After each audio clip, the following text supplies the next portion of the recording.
You just walked into a room and have no idea why you were there. You called your son by your brother's name, again. And sometime last week, you forgot an appointment you had written on the calendar yourself.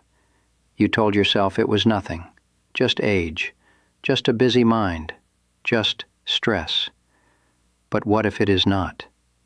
I am Dr. Alan Miller, and after 18 years specializing in senior health and cognitive wellness, I need to tell you something that most doctors do not say clearly enough, because they are worried about frightening you.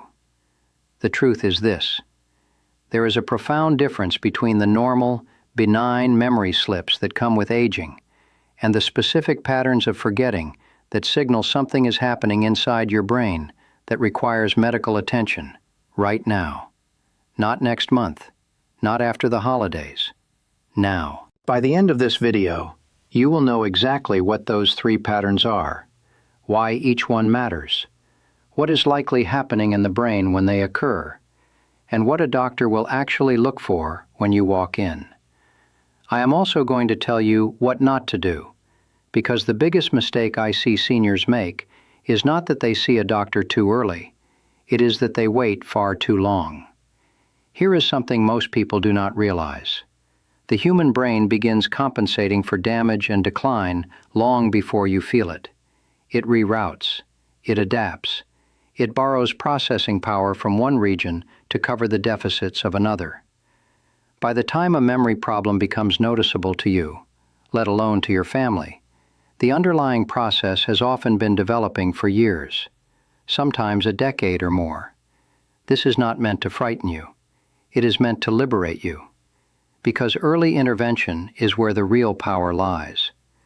The earlier a cognitive concern is identified, the more options exist, the more that can be done, the more of yourself you can protect. Now let me be honest about something. A single episode of forgetting, one room you walked into, one name that slipped away, one missed appointment, means almost nothing in isolation. We all have those moments. What I am about to describe is not about isolated events. It is about patterns, regularity, repetition that cannot be explained by distraction, poor sleep, or a hectic day. Keep that word in mind. Pattern. It is the single most important word in this entire video. The first thing to watch for is repeatedly forgetting recent conversations. Not conversations from years ago.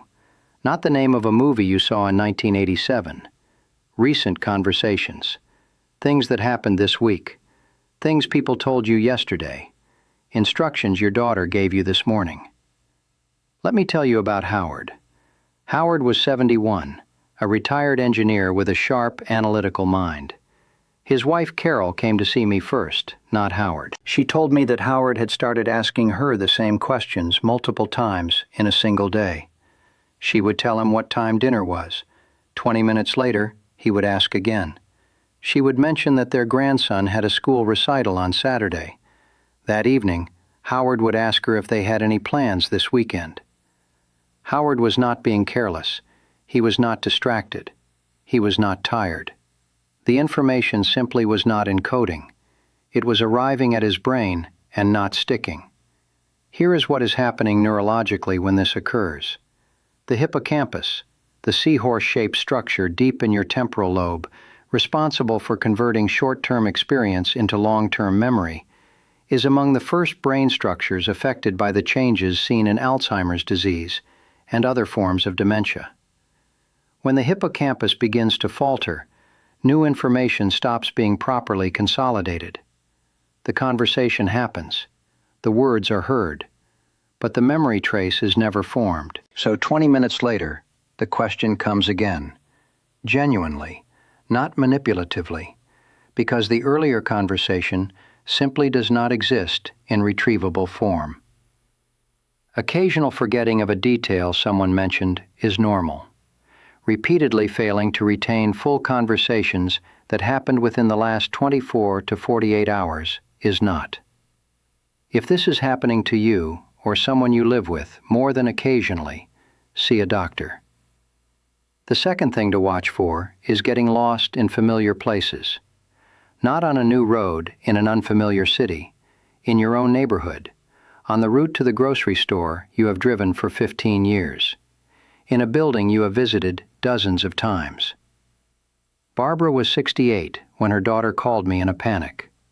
Barbara had driven to her church, a building she had attended every Sunday for over 2 decades, and could not find her way home. She drove for 45 minutes through streets she had navigated thousands of times before. She eventually called her daughter from a gas station 2 miles from her house. Barbara had been having smaller episodes for months. She had dismissed them as inattention. She had driven past her own street twice in recent weeks and told herself she was simply daydreaming.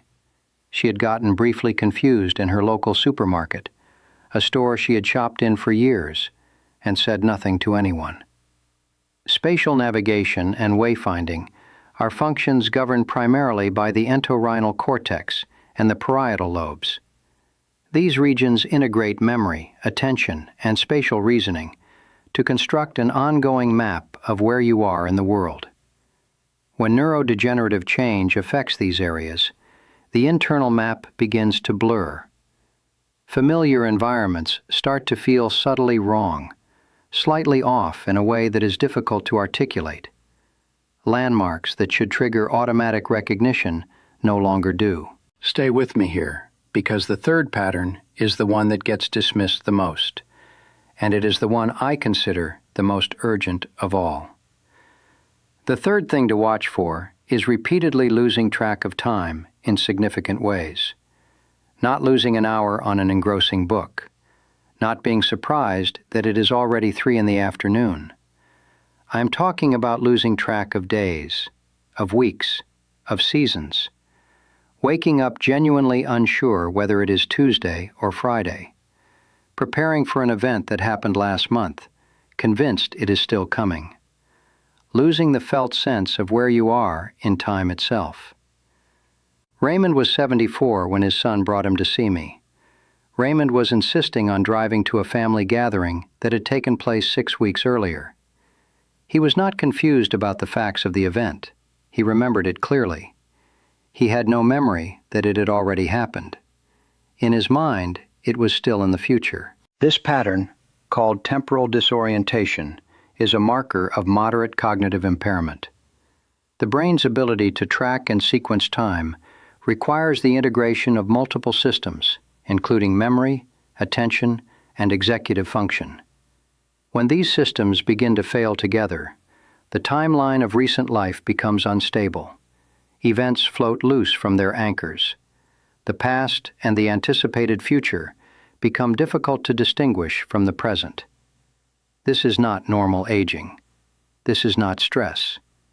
This is a neurological signal that deserves immediate medical attention. Now, here is what I need you to understand about all 3 of these patterns, and this may be the most important thing I say in this entire video. None of them automatically mean Alzheimer's disease. There are reversible conditions that can produce every one of these symptoms: thyroid dysfunction, vitamin B12 deficiency, uncontrolled blood pressure, medication side effects. And this one is far more common than most people realize, particularly in seniors taking multiple prescriptions. Sleep apnea, which disrupts the brain's nightly consolidation process so severely that it can mimic early dementia in clinical presentation. Depression. Urinary tract infections in older adults, which can cause sudden and dramatic cognitive changes that are completely reversible once treated. This is precisely why seeing a doctor is not a sentence. It is an answer. It is the difference between learning that your memory changes are caused by a correctable B12 deficiency and correcting it, versus learning that something more serious is occurring and starting the process of intervention while the window for meaningful action is still open. What will a doctor actually do when you arrive? They will likely start with a cognitive screening assessment, a short series of questions and tasks that evaluate memory, orientation, language, and attention. They may order blood work to check thyroid function, B12, folate, inflammatory markers, and blood sugar. Depending on findings, they may refer you for neuropsychological testing or brain imaging. None of this is frightening. All of it is information. And information is power. Here is what I want you to do before you leave this video. Think about the people in your life who are over 65. Think about whether any of them have mentioned forgetting recent conversations.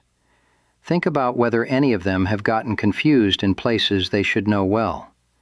Think about whether any of them seem to be losing their grip on time in ways that feel more than occasionally off.